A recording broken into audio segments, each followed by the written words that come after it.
نماز اس کی ابتدا وضو کرنے کے بعد نیت سے ہوتی ہے. نیت یہ دل کا عمل ہے، زبان کا اس کے ساتھ کوئی دخل نہیں، کیونکہ اگر زبان سے اس کا کوئی تعلق ہوتا ہمارے نبی صلی اللہ علیہ وسلم ہمیں وہ کلمات بتلا کر جاتے کہ جو کلمات نیت پر دلالت کرتے. جبکہ آپ نے ہمیں نماز ساری سکھائی، لیکن کہیں بھی یہ احادیث میں نہیں آتا کہ آپ نے وہ الفاظ ہمیں دیے ہوں کہ یہ الفاظ آپ اپنی زبان سے کہو تو نیت ہو جائے گی. لہذا جو لوگ اپنی زبان سے اردو، پنجابی، پشتو اور فارسی اور سندھی اور بلوچی اور انگلش اور عربی کے صرف جتنے لوگ اپنی زبانوں میں نیت کرتے ہیں، ان کو صرف اس پہ غور کرنا چاہیے کہ اگر یہ عبادت ہوتی تو نبی صلی اللہ علیہ وسلم ہمیں بتا کر جاتے، اس کے الفاظ دے کر جاتے، لیکن نہیں بتلا ہے. اس لیے نیت دل کے ارادے کا نام ہوتا ہے. جب آپ نے دل سے ارادہ کر لیا کہ میں نماز پڑھنے والا ہوں تو بس اسی چیز کا نام نیت ہے. نیت کا زبان سے اظہار نہیں کیا جاتا. اسی لیے اہل علم نے اس کو بدعت قرار دی ہے کہ جو لوگ اپنی زبان سے نیت کرتے ہیں. نیت صرف دل کے ارادے کا نام، اور نیت صرف نماز کے شروع میں نہیں بلکہ ہر نیک کام سے پہلے نیت ہوتی ہے. تو کیا باقی نیک کاموں سے پہلے بھی ہم زبان سے اظہار کرتے ہیں؟ کہیں بھی نہیں آتا. زکات دیتے وقت ہم کہیں بھی نہیں آتا کہ یہ الفاظ بولو، لیکن نیت صرف دل کے ارادے کا نام ہوتا ہے. اس کے بعد نماز شروع کی جائے گی. نماز کی ابتدا تکبیر تحریمہ سے ہے، جس طرح کہ نبی صلی اللہ علیہ وسلم نے فرمایا تکبیر و تحریم و تکبیر. نماز کے حرم میں داخل کرنے والی چیز وہ نماز، وہ تکبیر ہے. تکبیر کیا کہ اپنے ہاتھوں کو اٹھایا جائے گا. پہلے رکوع یدین پہ ہاتھوں کو اٹھانا تقریباً اتفاقی ہے، وہ سب کے نزدیک ہے کہ ہاتھوں کو اٹھایا جائے گا. ہاتھوں کو اٹھانے کے احادیث کے اندر جو دو طریقے ملتے ہیں بخاری کے اندر وہ یہ ہیں کہ حذو منکبیہ کے ہاتھ دونوں کندھوں کے برابر ہوں، اور دوسرا یہ ہے کانوں کے اس نیچے والے حصے تک، شحمۃ اذنیہ کانوں کے نیچے والے حصے تک، اور بعض روایتوں میں فروع اذنیہ کانوں کے اوپر والے حصے تک. تو وہ اگر ساری حدیث کو ملائے تو تین طریقے بنے، کندھوں تک، کانوں کے نیچے والے حصے تک اور کانوں سے اوپر والے حصے تک. یہ تین طریقے. اب حدیث کے اندر کہیں تخصیص نہیں آتی کہ عورتیں جو ہیں وہ صرف کندھوں کے برابر ہاتھ اٹھا کر چھاتی پہ رکھ لیں اور مرد حضرات جو ہیں وہ کانوں کے ساتھ ایسے اپنے ہاتھوں کو لگائیں. ایسا کسی حدیث کی کتاب میں نہیں. جہاں پر کوئی حدیث ہوگی کمزور ضعیف کو بتلاتا جاؤں گا، لیکن یہاں پر کوئی ایسی حدیث نہیں کہ عورتیں اپنے کندھوں کے برابر اٹھائیں اور مرد کانوں کے برابر اٹھائیں. یہ فرق بعض لوگوں کا ذاتی اپنا کیا ہوا فرق ہے. احادیث کے اندر اس فرق پر کوئی دلیل نہیں. مرد ہے کہ عورت ہے، بچہ ہے کہ بوڑھا ہے، سب کو یہ تین طریقوں میں سے کسی ایک طریقے سے رفع یدین کرنے کا اسلام نے اختیار کیا ہے. کسی ایک طریقے سے کندھوں کے برابر کرنے، کانوں کے برابر، کانوں کے اوپر والے حصے کے برابر رفع یدین کیا جائے گا. اس کے بعد ہاتھ باندھنے کا مرحلہ ہے. ہاتھ باندھنے کے مسئلے میں دو طرح کے موقف ہیں. بعض روایات کے اندر آتا ہے کہ زیر ناف، اور بعض روایات کے اندر آتا ہے ناف سے اوپر، اور بعض روایات کے اندر آتا ہے سینے پر. زیر ناف، ناف سے نیچے باندھنے کی احادیث نبی صلی اللہ علیہ وسلم سے ثابت ہے. نبی صلی اللہ علیہ وسلم سے ناف سے نیچے باندھنا بسند صحیح. روایات کے اندر ذوق کا کلام ہے. یہ نہیں کہ وہ میرا موقف نہیں اور میں اس کو ضعیف کہتا جاؤں. کسی حدیث کو ضعیف کہنا ایک بہت بڑی بات ہوتی ہے. میں یہ جرأت خود نہیں کر رہا. ائمہ محدثین جنہوں نے احادیث کو جمع کیا انہوں نے ہی اسی وقت سے ان احادیث کو ضعیف قرار دیا. ان کے اصولوں پہ چل کے وہ احادیث ضعیف ہے. میرے کہنے کی وجہ سے کوئی صحیح حدیث ضعیف نہیں ہو سکتی. نہ ہم اتنی جرأت کر سکتے ہیں کہ نبی سے صرف کسی فرمان کو ہم ضعیف کریں. ائمہ محدثین جنہوں نے حدیث جمع کی انہوں نے ہی بتلایا کہ اس کو بیان کرنے والا فلاں حدیث کمزور ہے، اس لیے اس کی بات پر اعتبار نہیں. سینے پر ہاتھ باندھنے کی صحیح احادیث، بلکہ امام بخاری رحمۃ اللہ نے جو باب قائم کیا ہے اس باب میں اسی طرف اشارہ ہے کہ سینے پر ہاتھ باندھے. اور مسند احمد کے اندر صحیح روایت ہے کہ وضع یدہ الیمنی علی ذراعہ الیسری فبسط یحییٰ الیمنی علی الیسری علی الصدر یہ فوق الصدر کے لفظ ہے کہ انہوں نے اپنے دائیں ہاتھ کو بائیں پر رکھا اور اس کو سینے پر رکھا. اور حدیث کے اندر ہاتھ کے لفظ ہیں, زرا کے لفظ ہیں. زرا کا لفظ یہاں سے لے کر یہاں تک بولا جاتا ہے. اس کو عربی زبان میں یہاں سے لے کر یہاں تک زرا کہتے ہیں. اب آپ اگر یوں ہاتھ رکھتے ہیں نا اس طریقے سے ہاتھ آپ کے زیر ناف جا ہی نہیں سکتے. جائیں گے تو یہ بایاں اوپر ہو جائے گا, دایاں نیچے ہو جائے گا. یہ دیکھیں, اب آپ زیر ناف لے, ناف یہ ہے میری, اب میں نیچے لے کر گیا تو میرا دایاں نیچے ہو گیا, بایاں اوپر ہو گیا. تو اگر میں یہاں پر رکھوں گا تو یہ نام سے اوپر ہو گیا. تو جن حدیث کے اندر اعلی صدر کے لفظ آتے ہیں, مسند احمد کی روایت, غلام طائی رضی اللہ عنہ کی روایت, اس میں صراحت ہے اعلی صدر سینے پر. تو سینے پر ہاتھ باندھنے کی حدیث صحیح ہے. اس کی سب سے بڑی دلیل کے بعد لوگ مرد اور عورت کی نماز میں فرق کرتے ہیں کہ عورت سینے پر ہاتھ باندھے گی اور مرد زیر ناف باندھے گا. کسی حدیث کی کتاب کے اندر اس فرق کی کوئی دلیل نہیں. آپ اگر کسی عالم دین پر آپ کو اعتماد ہو تو آپ اپنے دل کی تسلی کے لیے اس سے جا کے پوچھئے گا کہ کسی حدیث کے اندر یہ نبی صلی اللہ علیہ وسلم نے فرمایا کہ عورت سینے پر ہاتھ باندھے اور مرد زیر ناف باندھے. اس فرق پر کوئی کمزور حدیث بھی نبی صلی اللہ علیہ وسلم سے نہیں ملتی. بلکہ بعض لوگوں کی فکر میں جو بات لکھی ہے وہ یہ ہے کہ جی اس سے عورت کی جو ہے نا وہ عورت زیادہ بہتر بن جاتا ہے, یعنی کہ چھپ زیادہ جاتی ہے. کیسے اپنی چھاتی کو چھپانے سے وہ زیادہ چھپ جاتی ہے. یہ شرم و حیا کے زیادہ مناسب ہے. یہ بات ان کی اپنی عقل سے کی ہوئی بات ہے. احادیث کے اندر اس فرق پہ کوئی دلیل نہیں ملتی. اگر عورتیں, بلکہ بہت ساری فقہ کی کتابوں میں نے جب اس فرق کی دلیل تلاش کرنا چاہی تو انہوں نے وہی حدیث کے جو سینے پر ہاتھ باندھنے کی حدیث ہے جس کو عام حالات میں وہ ضعیف کہتے ہیں, عورت کے مسئلے میں اسی حدیث کو صحیح کہا کہ یہ حدیث صحیح ہے. لیکن عورت کا حالات ذکر ہی نہیں کسی جگہ پر عورت کا. تو مرد اور عورت کے سینے پر ہاتھ باندھنے میں کوئی فرق نہیں کہ عورت سینے پر باندھے اور مرد زیر ناف باندھے. اس کے بعد سبحانک اللہم پڑھ دیں یا اللہم باعث بینی پڑھ دیں. اس کے بعد سورہ فاتحہ. سورہ فاتحہ امام ہے کہ مقتدی ہے کہ منفرد. نبی صلی اللہ علیہ وسلم نے فرمایا کہ لا صلاۃ لمن لم یقرأ بفاتحۃ الکتاب, جو بندہ سورہ فاتحہ نہیں پڑھتا اس کی نماز نہیں ہوتی. اور ایک حدیث کے اندر سنن نسائی کے اندر جزء القراءۃ البہقی کے جزء القراءۃ البخاری کے اندر اور بہقی کے اندر یہ روایت ہے. آپ صلی اللہ علیہ وسلم کے پیچھے کسی نے اونچی آواز سے قرات کی. آپ نے سلام پھیرنے کے بعد فرمایا لعلکم تقرؤون خلف امامکم, تم لگتا اپنے امام کے پیچھے کچھ پڑھتے ہو. انہوں نے کہا جی ہاں. آپ نے فرمایا فلا تقرؤوا بشیء اذا جهرت بالقراءۃ الا بالقرآن, جب میں اونچی آواز سے قرآن پڑھتا ہوں تو میرے پیچھے سورہ فاتحہ کے سوا کچھ نہ پڑھا. یہ کتنی صحیح حدیث ہے اور صحیح مسلم کے اندر روایت ہے. ابو ہریرہ رضی اللہ عنہ نے ان سے ان کے شاگرد نے فتویٰ پوچھا کہ ابو ہریرہ سورہ فاتحہ امام کے پیچھے جب ہم پڑھیں تو ہم تو کبھی کبھی امام کے پیچھے جب ہوتے ہیں تب بھی پڑھیں. فرمانے لگے جی ہاں آپ پڑھیے, کیونکہ میں نے نبی صلی اللہ علیہ وسلم کو سنا ہے, پھر آج انہوں نے پوری حدیث سنائی. تو اس لیے اس پر ائمہ محدثین نے پوری کتابیں لکھی. امام بخاری نے مستقل کتاب لکھی جزء القراءۃ, امام بہقی نے اس پر قرات لکھی, کتاب لکھی بہت ساری. لیکن کسی ایک محدث سے بھی یہ کتاب نہیں ملتی کہ اس نے فاتحہ نہ پڑھنے پر کتاب لکھی. ہمارے پاک و ہند کے علماء نے کتابیں لکھی ہیں, لیکن محدثین سے یہ نہیں ملتا کہ کسی نے کوئی ایسی کتاب لکھی ہو کہ جس کا یہ موضوع ہو کہ فاتحہ نہیں پڑھنی چاہیے. اسی لیے امام ابو حنیفہ کے جو دو شاگرد ہیں, امام محمد اور امام ابو یوسف رحمہ اللہ, ان دونوں کا بھی موقف یہ ہے کہ امام کے پیچھے سورہ فاتحہ پڑھ دینا بہتر ہے. ہمارے حدیث کے اندر یہ صحیح آتا ہے. بعض علماء نے ایسی روایتیں بنائی کہ جو امام کے پیچھے قرات کرے گا اس کے منہ میں آگ کا انگارہ, یا ایسی باتیں, یہ احادیث سے ثابت نہیں. یہ جو حدیث کے اندر آتا ہے کہ جس کا امام ہو, امام کی قرات اس کی قرات, یہ بھی احادیث کے اندر کہیں بھی صحیح سند سے یہ ثابت نہیں. سورہ فاتحہ پڑھنی چاہیے. امام ہے کہ مقتدی ہے کہ منفرد ہے, اس کے بغیر نماز نہیں. اختلافی مسائل میں سے جتنا وزنی یہ مسئلہ ہے, باقی مسائل میں کسی کے بارے میں اللہ کے نبی صلی اللہ علیہ وسلم نے فرمایا کہ جو یہ نہیں کرتا اس کی نماز نہیں. فاتحہ کا مسئلہ خاص طور پر عام ہے, فرمایا جو نہیں پڑھتا اس کی نماز نہیں. اس لیے اپنی نمازوں کو ضائع ہونے سے بچانے کے لیے صرف فاتحہ پڑھنی چاہیے.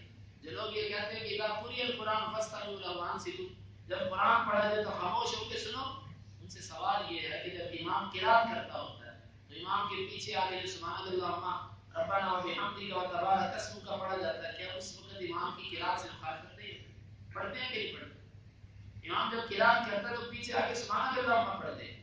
اچھا سبحان اللہ پڑھے تو شاید کی مخالفت نہیں ہوتی. اگر سورہ فاتحہ پڑھے تو پھر مخالفت ہوتی. اور اسی طرح امام قرات کرتا ہو تو پیچھے آگے بندہ اللہ اکبر کہہ کے امام کے ساتھ ملتا ہے. امام کے ساتھ اللہ اکبر کہہ دے امام قرات کر رہا ہے. یہ جو آپ نے اللہ اکبر کا اس سے مخالفت نہیں ہوئی ہے. اس سے تو نہیں ہوئی لیکن فاتحہ پڑھنے سے ہو گئی. تھوڑا سا انسان اگر اس پر سوچے گا تو اس کا سینہ کھل جائے گا, ذہن کھل جائے گا کہ آیت کے اندر کہیں بھی یہ نہیں لکھا ہوا کہ امام کے پیچھے نہ رہو. وہاں پر یہ لکھا ہوا کہ تم خاموش رہو اور کان لگا کر سنو. اور خاموش رہنے کا مطلب یہ نہیں ہوتا کہ پڑھو ہی نہ. اب آپ کتنے لوگ میرے سامنے بیٹھے خاموش ہو, لیکن آپ میں سے کتنے لوگ ہیں جو ذکر کر رہے ہو. خاموشی کا مطلب ہوتا ہے آواز نہ نکلے. خاموشی کا مطلب یہ نہیں ہوتا کہ پڑھو بھی نہ. اس کی ایک دلیل صحیح بخاری کے اندر حدیث ہے. ابو ہریرہ رضی اللہ عنہ نبی صلی اللہ علیہ وسلم سے پوچھا کہ جب آپ اللہ اکبر کہہ کے خاموش ہو جاتے ہیں قرات کرنے سے پہلے اس میں آپ کیا پڑھتے ہیں؟ ما اسکات قبل تکبیر والقراء, اس خاموشی کے درمیان آپ کیا پڑھتے ہیں؟ یہ حدیث کے لفظ ہے, میرے لفظ نہیں. نبی صلی اللہ علیہ وسلم نے فرمایا میں پڑھتا ہوں اللہ مباعد بینی و بینہم.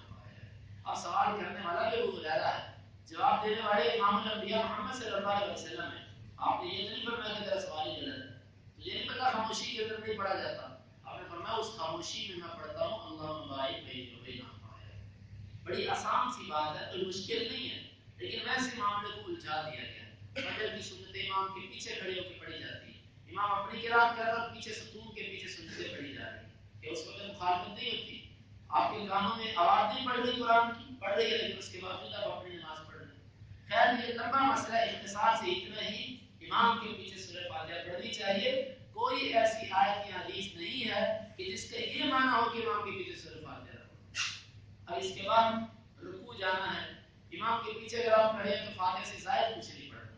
اگر امام آہستہ آواز سے قرات کر رہا ہے, ظہر اثر کی نماز ہے یا عشاء کی آخری 2 رکعتیں, مغرب کی آخری 1 رکعت, اس میں اگر آپ چاہیں تو فاتحہ سے زائد بھی پڑھ سکتے ہیں. اس طرح کہ بخاری اور مسلم کے اندر ابو ہریرہ رضی اللہ عنہ کی روایت موجود ہے. اس کے بعد رکوع ہے. رکوع جانے کے لیے پھر رفع الیدین کرنا, اللہ اکبر کہہ کے.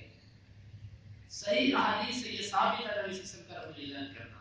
بعض لوگ جو یہ کہتے ہیں کہ آپ صلی اللہ علیہ وسلم نے رفع الیدین اس لیے کیا تھا کہ شروع میں کچھ لوگ آپ کے پیچھے بت رکھا کرتے تھے, تو آپ نے بتوں کو گرانے کے لیے رفع الیدین کیا. دیکھو انصاف کرنا چاہیے. اگر بتوں کو گرانے کے لیے رفع الیدین تھا, وہ بت تو پہلے رفع الیدین پہ بھی گر سکتے ہیں. وہ کون سے بت تھے کہ جو پہلے رفع الیدین پہ نہیں گرتے تھے, ان کو گرانے کے لیے دوسرا تیسرا رفع الیدین کرنا پڑا. رفع الیدین اگر اس سے بت گرتے ہیں تو پہلے سے بھی گرنے چاہیے, جبکہ آپ میں جو مرضی رکھ کے رفع الیدین کرنے کچھ بھی نہیں گرے گا. جس نے بت نہیں گرانا اس کے رفع الیدین کانوں تک بھی لگے تو نہیں گرے گا. تو یہ بڑی ایک جرت ہے کہ بت رکھا کرتے تھے. یہ کسی حدیث کی کتاب میں یہ مسئلہ نہیں لکھا ہوا کہ بت رکھا کرتے تھے. یہ ہمارے پاک و ہند کی بنائی ہوئی بات ہے. دوسری بات لوگ کہتے ہیں کہ رفع الیدین کیا لیکن ہمیشہ نہیں کیا.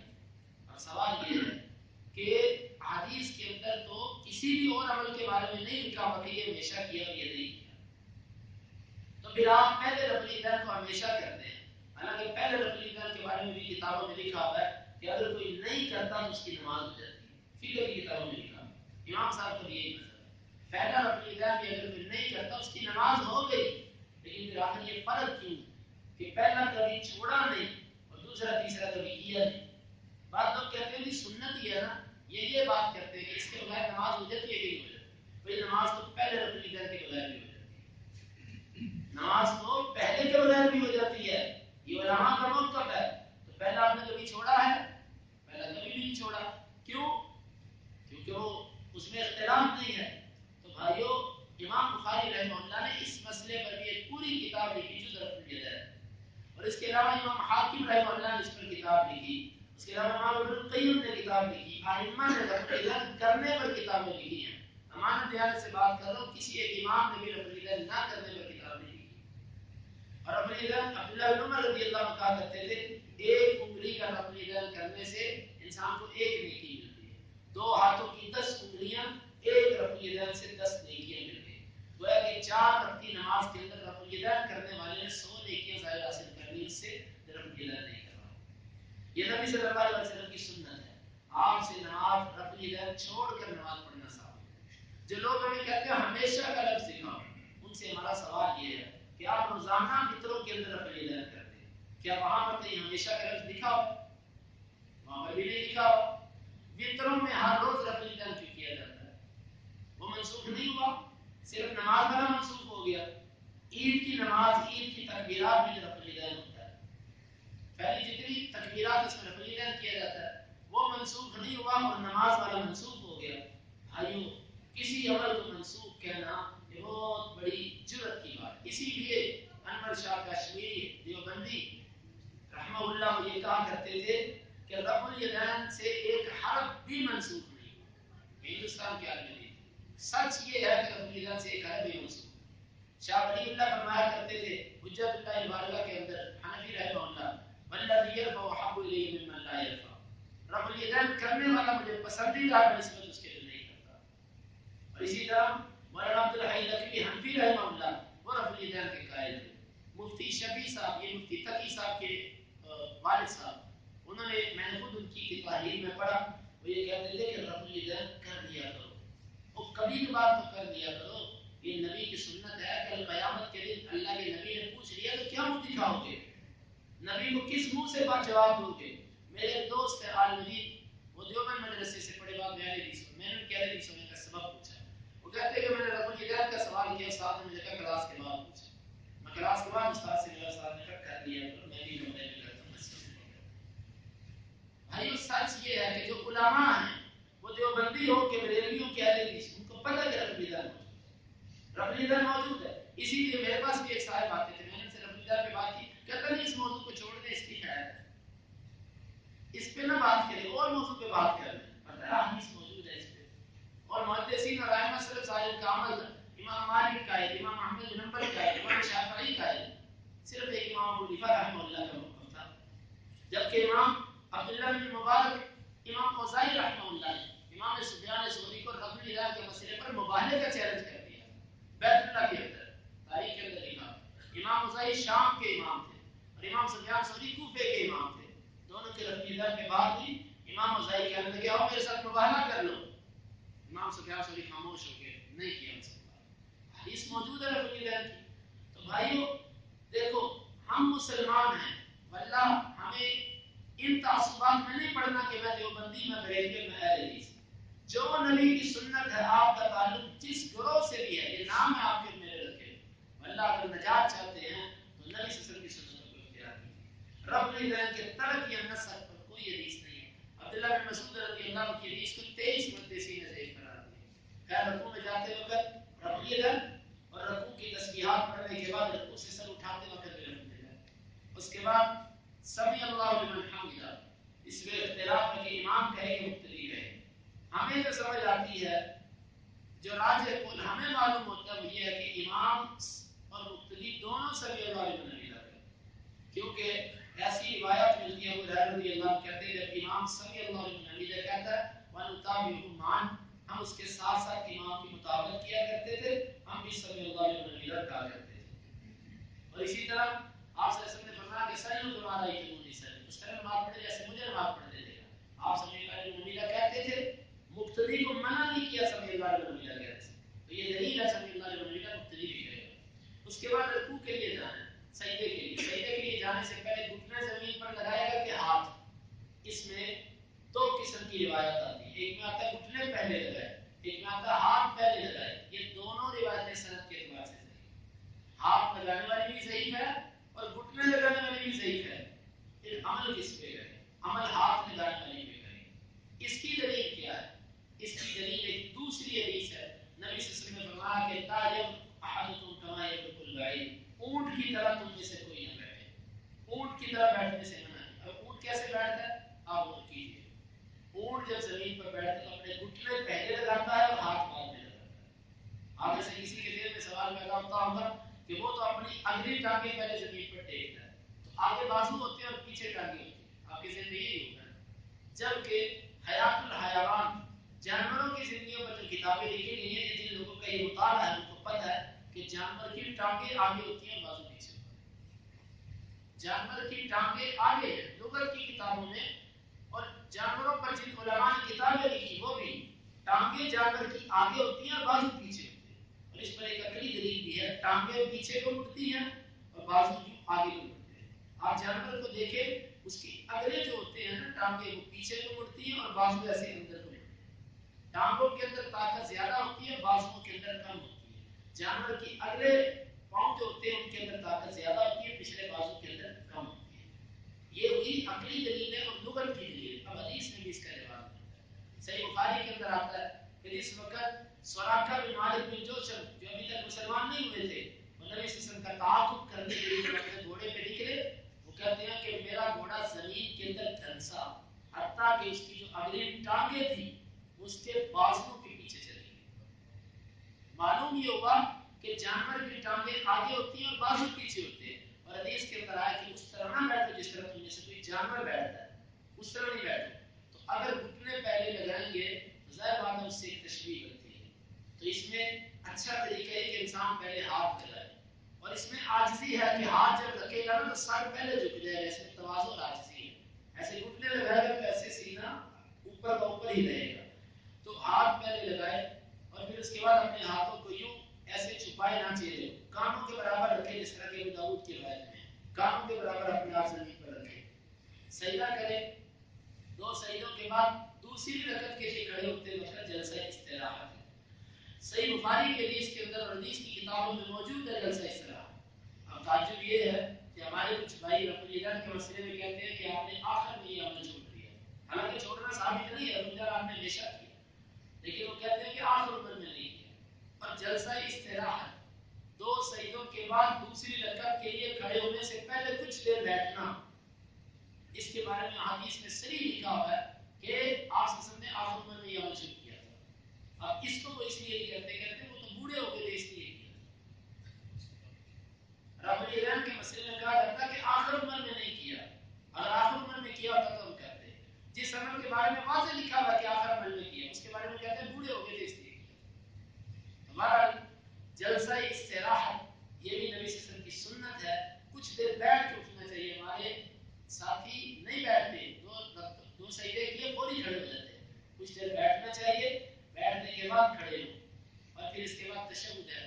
تشہد کے درمیان بعض لوگ یہ کہتے ہیں کہ انگلیاں اگر ان ٹخنوں سے گھٹنوں سے نیچے چلی گئی تو یہ مکروہ ہے۔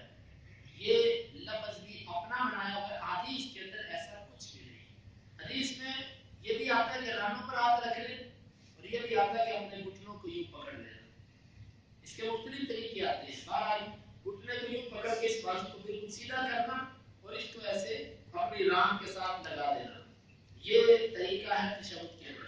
رفع تشہد والی انگلی کو پوری تشہد کے اندر ایسے ہی رکھا جائے گا، صرف اشہد ان لا الہ الا اللہ کھڑی کرنا پھر ایسے بند کر دینا، اس پر حدیث میں کوئی دلیل موجود نہیں۔ نبی صلی اللہ علیہ وسلم کے بارے میں آتا پورے تشہد کے اندر اپنی انگلی کو یوں حرکت کی کیفیت میں رکھا کرتے تھے۔ تو یہ ہاں حرکت معمولی سی ہے، حرکت دے کے یوں روک لی پھر یوں، یہ ہے طریقہ تشہد کی انگلی کا۔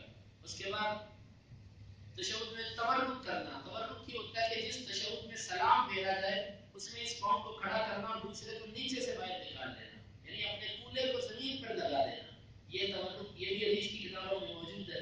تو یہ ایک سنت ہے، نبی صلی اللہ علیہ وسلم کا یہ طریقہ ہے۔ اس کے بعد سلام ہے، السلام علیکم ورحمۃ اللہ۔ بعض لوگ سلام کے یہ معنی سمجھتے کہ ایسے گردن کو ایسے گھمانا، یہ محض ایسی کوئی روایت نہیں ہے۔ یہ دائیں طرف آپ اپنی گردن کو پورا موڑے، السلام علیکم ورحمۃ اللہ، بائیں طرف اپنی گردن کو پورا موڑ دے، السلام علیکم ورحمۃ اللہ۔ یہ نماز کا مختصر عملی طریقہ جو میں نے آپ کے سامنے حدیث میں آتا تھا میں نے بیان کیا۔ اگر اس میں کوئی کمی کوتاہی رہی تو میرا اللہ تعالیٰ مجھے معاف کرے۔ میں نے حدیث کے مطابق جہاں جہاں پر جیسی روایت موجود تھی صحیح تھی کہ صحیح تھی اس کی نشاندہی کر دی اور آپ کو صحیح طریقہ بتا دیا۔ اب اگر کسی ساتھی کو اس میں مزید اطمینان چاہتا ہو، اور آپ کا یہ حق ہے، آپ ہم سے پوچھیں، آپ مزید اطمینان حاصل کرنا چاہتے ہیں، آپ اس کے لیے تھوڑا سا وقت نکالیں تاکہ کم از کم کل قیامت کے دن ہم اللہ کے نبی صلی اللہ علیہ وسلم کو یہ تو کہہ سکیں نا کہ آپ کی سنت طریقے پر میں نے نماز پڑھی۔ جان بوجھ کر اس کو نظر انداز کرنا کہ چلو ٹھیک ہے یار بس جیسے بھی پڑھو، یہ بہت بڑی ضرورت ہے۔ اللہ تعالیٰ کی اصلاح کی توفیق دے۔ حضرات جو ہے نا اجازت تو نہیں کہ جو انشاءاللہ بغیر ٹوپی کے نماز پڑھنے سے پڑھتے ہیں، یہ بتائیے۔ جی یہ بات ڈاکٹر صاحب نے کیا کہ اہل حدیث حضرات ٹوپی کے بغیر نماز پڑھتے ہیں. دیکھیں میں نے یہ مسئلہ پہلے بھی 12 دفعہ کیا اور پھر دہراتا ہوں. ٹوپی کا تعلق نماز کے ساتھ نہیں، ٹوپی کا تعلق لباس کے ساتھ. خصوص زینت عند کل مسجد، زینت لباس سے ہوتی ہے، ٹوپی کا تعلق لباس کے ساتھ ہے. جو لوگ ننگے سر نماز پڑھتے ہیں ان پر ننگے سر نماز کا مسئلہ نہیں آ سکتا. نماز تو نبی صلی اللہ علیہ وسلم سے ننگے سر پڑھنا صحابی کا صحیح بخاری کے اندر بھی موجود ہے. اور جابر رضی اللہ عنہ نے جان بوجھ کر اپنا کپڑا اتار کے آگے پھینکا تھا اور ان کے لفظ میں دہراتا ہوں لیل الاحمق مثلا. شاگرد نے پوچھا یہ آپ نے کیا کیا؟ انہوں نے کہا تیرے جیسا بیوقوف دیکھ رہے میں نے اس لیے کیا کہ ننگے سر نماز ہو جاتی ہے. ننگے سر نماز تو پڑھنا ثابت ہے لیکن ننگے سر بازار میں پھرنا ثابت ہے. مطلب سمجھے؟ ٹوپی صرف نماز کے وقت نہیں پہننی، ہر وقت پہننی. جن لوگوں نے ٹوپی جیب میں رکھی ہوتی ہے نماز مسجد میں آتے ہیں اور سر پہ پہن لیتے ہیں، مسجد سے نکلتے تو بال سیٹ کر کے ٹوپی جیب میں ڈال دیتے ہیں، یہ عمل کون سا ٹھیک ہے؟ اگر کوئی ننگے سر پڑتا ہے تو اس پر تنقید. میری بات کا مطلب یہ نہیں کہ ننگے سر نماز پڑھو، میں کہتا ہوں ٹوپی ہر وقت پہن کے رکھیے. صرف نماز کے وقت ٹوپی پہننا اور نماز کے بعد ٹوپی اتار دینا یہ کسی سلف صالحین کا طریقہ نہیں تھا، نہ نبی صلی اللہ علیہ وسلم کا نہ صحابہ. جو پہنتے تھے وہ ہر وقت نہیں پہنتے تھے. اور بہتر یہ ہے انسان اس سے باوقار معلوم ہوتا ہے، اچھا معلوم ہوتا ہے. ٹوپی ہر وقت اپنے سر پر رہنی چاہیے. ٹوپی سے انسان کی شخصیت پر کوئی برا اثر نہیں پڑتا، انسان اس سے معزز معلوم ہوتا ہے. اس لیے نماز کے وقت بھی اور نماز کے علاوہ بھی اپنے سر پہ ٹوپی رکھنی چاہیے. یہ پتہ نہیں، میں تو اس کو یہ سمجھتا ہوں کہ ہمارے یہ ایک شاید ایک پاک و ہند کے ماحول کا اثر ہے کہ ہم ٹوپی کو یہ سمجھتے ہیں کہ اس سے جو ہے نا وہ شخصیت متاثر ہوتی ہے، بلکہ انسان اس سے زیادہ محسوس کرتا ہے. اس لیے ٹوپی نماز کے وقت بھی اور نماز کے علاوہ عام حالات میں بھی سر پر ٹوپی ہو. صرف نماز کے وقت ٹوپی پہننا یہ کوئی مسئلہ نہیں ہے. ایک اور طریقہ وہ بھی بتا دیجیے. تحریمہ تکبیر جو ہے اس کے جب یہ ہوتا ہے امام کے ساتھ ملنا تو کئی ساتھی ایسے ہوتے ہیں کہ وہ باتوں میں مشغول ہوتے ہیں کہ تکبیر تحریمہ کا جو ثواب ہے وہ بتاتے ہیں. اللہ آپ کی جزائے خیر ہے. بہت اچھی ایک تربیت کی بات ہے کہ ہمارے اکثر بھائی جس وقت تکبیر تحریمہ ہوتی ہے تو اس کی طرف وہ توجہ نہیں دیتے، اس کی وہ اہمیت فکر نہیں کرتے. تکبیر تحریمہ پہلی تکبیر کو کہتے ہیں. احادیث کے اندر جو فضیلت آئی ہے نماز با جماعت کی جتنی بھی وہ تکبیر تحریمہ کے ساتھ مل رہی ہے. تکبیر تحریمہ کے وقت اکثر ہی دیکھا گیا ہماری مسجد میں بزرگ حضرات یا اکثر لوگ آپس میں باتیں کر رہے ہوتے ہیں، ادھر آ جاؤ، ادھر کر لو، کرسی تھوڑی سی سائڈ پہ کر لو، ساتھ بھی لا لو. یہ باتیں ٹھیک ہے، امام کو ان چیزوں کا وقت دینا چاہیے. لیکن جب تکبیر ہونا شروع ہو جائے پھر خاموش ہو کے اس کو غور سے سنیں. جب آپ تکبیر کو پوری توجہ سے سنیں گے تو یقیناً اس کا نتیجہ یہ آپ کو ملے گا کہ آپ کی دل کے اندر ایک ہیبت پیدا ہو جائے گی، ایک احساس پیدا ہو جائے گا کہ میں اللہ کے سامنے کھڑا ہونے والا ہوں. پھر آپ کی نماز کے اندر خشوع و خضوع رہے گا. جان بوجھ کے تکبیر تحریمہ کو ضائع کرنا یہ اس اجر سے معلوم ہونے والی بات ہے جو تکبیر تحریمہ میں شریک ہونے گا.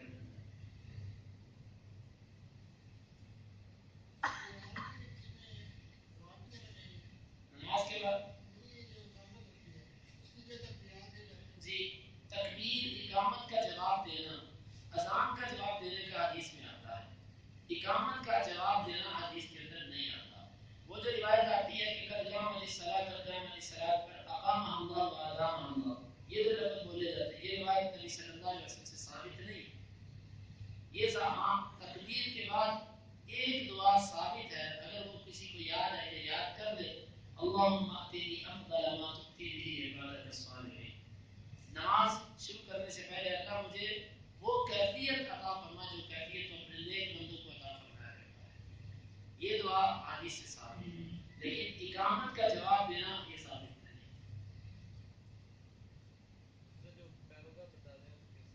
پاؤں کے ساتھ صف بندی کا مسئلہ میرے سے نہیں بیان ہوا. پاؤں کے ساتھ پاؤں ملانا، کندھے کے ساتھ کندھا ملانا، یہ مجھے تعجب ہے کہ یہ ایک ایسا مسئلہ ہے کہ جو فقہ حنفی کے اندر بھی لکھا ہوا ہے. امام ابن حمام حنفی رحمہ اللہ انہوں نے صراحتاً لکھا ہے کہ صف بندی کا طریقہ یہ پاؤں کے ساتھ پاؤں اور کندھے کے ساتھ کندھا ملانا.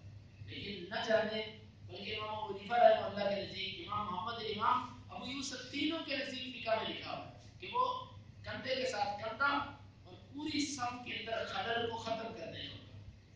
صحیح لکھا ہوا کہ صفوں کا خلل بند کر دو. خلل کیسے بند ہوتا ہے؟ پاؤں سے پاؤں ملے. پاؤں سے پاؤں نہیں ملے گا خلل بند نہیں ہو سکتا. صحیح لکھا ہے اس کے لیکن اس کے باوجود نہ جانے یہ مسئلہ ہمارے بھائیوں نے کہاں سے لیا کہ وہ 3 انگلیوں کا فاصلہ رکھ کے کھڑے ہوتے ہیں. حالانکہ حدیث کی کتابوں میں کندھے کے ساتھ کندھا اور خلل ختم کرنے کا ذکر آتا ہے جس پر سب کا اتفاق. صحیح مسلم کی روایت میں تو یہ بھی ہے کہ کان احدنا يلزم قدمه بقدم صاحبه ومنكبه بمنكب صاحبه. ہمارا سفر کا طریقہ یہ ہوتا تھا کہ کندھے کے ساتھ کندھا اور قدم کے ساتھ قدم ہوتا تھا. یہ بخاری اور مسلم کے اندر حدیثیں موجود ہیں. تو اس حصہ بندی لیکن پاؤں زیادہ کھولنا.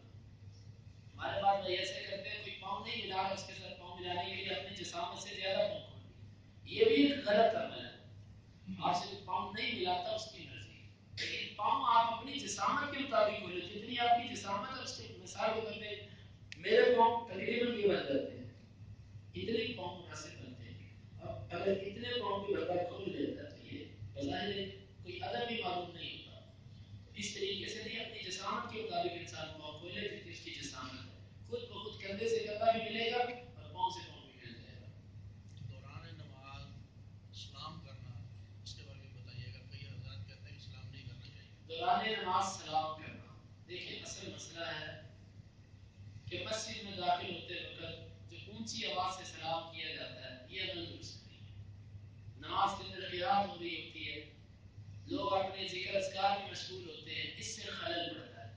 آپ نے سنت پہ عمل کرنا ہے جس میں ایک حدیث آتی ہے سلام کی. اگر آپ نے اس پہ عمل کرنا ہی ہے اس کی بھی میں نے پس منظر بتایا تھا کہ عبداللہ بن مسعود رضی اللہ عنہ حبشہ سے واپس آئے تھے تو انہوں نے وہ عمل کیا تھا. اگر آپ پھر بھی اس پہ عمل کرنا چاہتے ہیں اس کا طریقہ یہ کہ آپ اپنے اس ساتھی کے قریب آئیں اس کو آ کے ایک بندے کو آپ نے سلام کر دیا جس کے اندر آتا ہے پوری مجلس کو سلام ہو گیا. ایک بندے کا جواب پوری مجلس کا جواب. آپ نے جہاں پر آ کر بیٹھنا ہے مسجد کے اندر یا جہاں پر آپ کو ساتھی کھڑا نماز پڑھ رہا ہے اس کو آپ ہلکا سا آگے سلام کر دیں. یہ اس میں بھی راجح یہ ہے کہ جب قرات ہو رہی آپ نہ کریں نماز ہو رہی آپ نہ کریں کیونکہ صحابہ کرام کتنے سینکڑوں میں صحابہ تھے جو مسجد میں آتے تھے ان کا ایک ایک عمل حدیث میں ذکر ہے. کہیں یہ نہیں آتا کہ وہ جب مسجد میں آتے تو اونچی آواز سے سلام کرتے جب مسجد سے نکلتے تو اونچی آواز سے سلام کر کے نکلتے. یہ نہیں ہے. اس لیے اگر آپ نے اس پر عمل کرنا ہے اس کا طریقہ یہ ہے کہ اپنے ساتھی کے قریب آ کے آہستہ آواز سے اس کو سلام کریں. اونچی آواز سے سلام کرنے میں یقیناً لوگوں کے لیے ایک غلط اندازی بنتی ہے جو مناسب نہیں. قاری صاحب اکثر سجدے میں جاتے ہیں جب امام صاحب جزاک اللہ خیر. بہت اچھی بات ہے یہ کہ نماز کے اس کا تعلق ہے خشوع و خضوع کے ساتھ. پوری نماز کے اندر ایسے داڑھی کو چھیڑتے رہنا خارج کرتے رہنا ہاتھوں کو اوپر نیچے کرتے رہنا اور نظروں کو بھی پھیرتے رہنا یہ بھی ایک میں سمجھتا ہوں کہ دل میں احساس نہیں ہے کہ اللہ کے سامنے کھڑے. خشوع و خضوع کے منافی ہیں یہ چیزیں. اپنے ہاتھوں کو حق الوسع باندھ کے رکھیں. یہ شیطان ہے جو کسی جگہ خارج کرتا ہے کبھی کسی جگہ انسان مجبور ہوتا ہے ایسے ایسے ایسے ایسے کرنے میں. ہوا نماز کے اندر ایک آدھ مرتبہ کر لی لیکن اس کو روٹین بنا لینا کبھی اینک اتاری کبھی پہن لی کبھی ٹوپی گر گئی اس کو پھر رکھ لیا پھر اتار دی اس کو تو یہ طریقے نماز کے اندر یہ درست نہیں ہے. ایسی حرکات و سکنات نماز کے خشوع و خضوع کو ختم کر دیتی اور اجر میں کمی لے کر آتی ہے. اس سے بڑی کمی واقع ہو جاتی ہے اجر کے اندر. اس لیے اپنی حرکات و سکنات سے بھی استعمال کرنا. سجدے میں جب امام صاحب سے ملتے ہیں اکثر لوگ امام کا کھڑے ہونے کا انتظار کرتے ہیں. اور دوسرا یہ جب امام نماز پڑھا رہا ہوتا ہے تو اکثر لوگ کہتے ہیں اب تو امام سجدے میں چلا گیا کھڑے ہو جاؤ. امام جب کھڑا ہوگا تو پھر اس کے ساتھ ملے گا. یا امام رکوع میں چلا گیا ہمیں کون سی رکعت ملنی ہے آگے جب امام صاحب نہیں رکعت شروع کریں گے تو یہ جائز نہیں ہے. حدیث کے اندر آتا ہے جب تم نماز کے لیے آؤ امام جس حالت کے اندر ہو تم اسی حالت میں ہو جاؤ. اسی حالت میں ہونے کا ہمیں حکم ہے. وہ سجدے کی حالت ہو رکوع کی حالت ہو یا قومے کی حالت ہو یہ جلسہ استراحت کی حالت ہو جس حالت میں ہو فوراً اس حالت میں ملنے کا حکم. اور پڑھنا ہے سبحان اللہ کے بغیر اس کے تسبیحات پڑھنی ہے جس حالت میں مل گئے اس حالت کا وظیفہ کرنا. مطلب کہ امام صاحب سجدے میں ہیں تو اگر جب تک ہم نے اپنا وہ کھڑا ہو کے سبحان اللہ پڑھنا ہے تو وہ امام صاحب نہیں سبحان اللہ میں نہیں پڑھنا. جب امام صاحب سجدے میں ہیں تو آپ نے صرف اللہ اکبر تکبیر تحریمہ کہہ کے سیدھا سجدے میں چلے جانا. ہاتھ باندھنا کھڑے ہونا سبحان اللہ پڑھنا یہ نہیں ہے. اگلی رکعت میں کھڑے ہو کے پڑھنا کہ نہیں پڑھنا. اگلی رکعت چھوٹ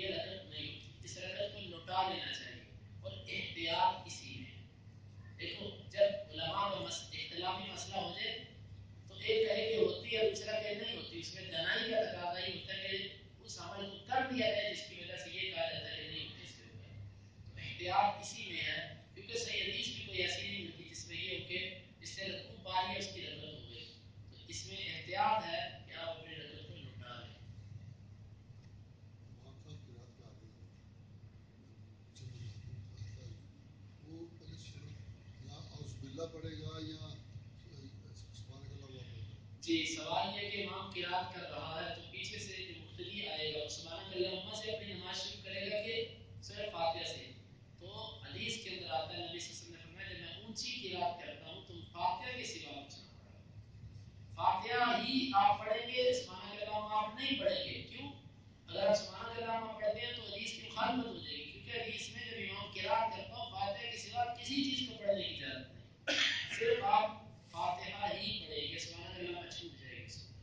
اور دوسرا موقع کہ جب نماز ہو اثر کیا تو اثر کی نماز تو سبحان اللہ میں پڑھی جا سکتی ہے، لیکن آپ دیکھتے ہیں کہ امام صاحب کافی دیر سے کھڑے ہیں، رکوع جانے والے ہیں، اس وقت آپ سبحان اللہ میں شروع کرتے تو فاتحہ چھوٹ جائے گی، اس وقت بھی آپ سبحان اللہ کو چھوڑ کے سورہ فاتحہ پڑھیں، کیونکہ فاتحہ کے بغیر نماز نہیں ہوتی، جبکہ سبحان اللہ اس کے بارے میں آپ نے نہیں فرمایا کہ نہیں پڑھتا استغفار اعوذ باللہ پڑھنا ہوا، اعوذ باللہ پڑھیں، کیونکہ فاتحہ قرات ہے اور قرات سے پہلے اعوذ باللہ پڑھی جاتی ہے۔